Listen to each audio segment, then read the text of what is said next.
Well, injuries are common for marathon runners. Most issues are easily treatable, but for one career marathoner, started experiencing back pain that thought would end his running days. Stacy Sager shows us how the doctors at the Hospital for Special Surgery changed that.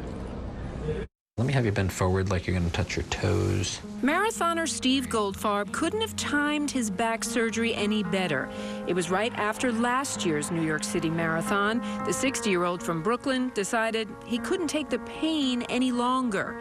And so began his quest. The first doctor I went to, he was just going to prescribe opioids. The second doctor I went to said that I wouldn't be able to run again.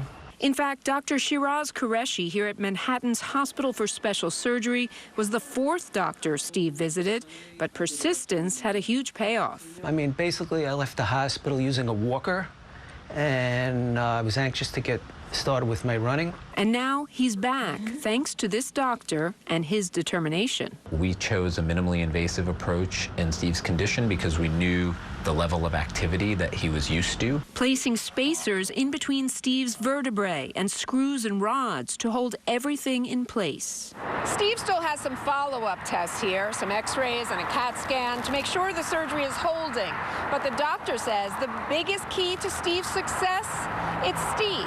I did want to set realistic expectations, but I felt that Steve had such a commitment to getting back to a full level of activity that if any patient was going to be able to do it, it was going to be him. Not every day a runner can come back so soon after major back surgery.